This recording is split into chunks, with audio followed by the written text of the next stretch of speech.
And of course, as I embark on a new phase in my life with my new husband and his family who are also here tonight, I look forward to someday telling my children about the good old days at Mesa State. Tonya Stites hasn't played basketball at Mesa State in 16 years, but she remains as the Mavericks' all-time leader in scoring and rebounding.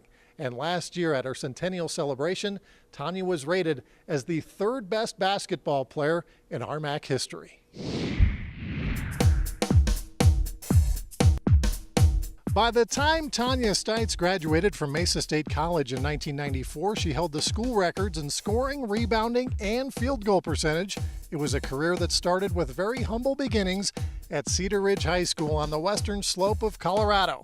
That's when she caught the eye of Mesa State basketball coach Steve Kirkham. The first time I saw Tonya Stites play, Cedar Ridge was playing at Grand Valley when the high school was still in downtown Parachute, and it had tile floor, sat about 50 people.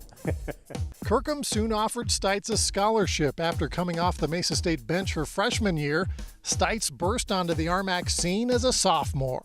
As the season wore on, it became obvious that she was leading the conference in scoring and rebounding after 10 or 12 games, and people started double teaming her, and she was still leading the conference in scoring and rebounding, and it became pretty obvious that if we really needed a big bucket, get it to Tonya. Stites went on to lead the RMAC in scoring and rebounding for the next 3 seasons.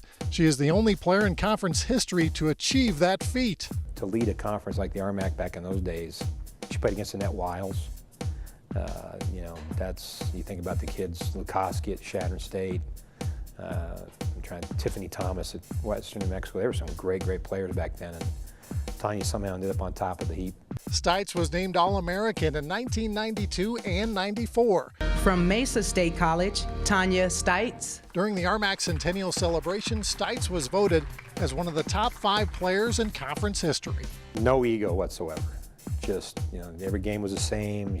Coaches always look for those players that understand that you can't get it high, you can't get low. You've got to bring the same work ethic, same demeanor every time you walk on the floor, and Tonya was that way.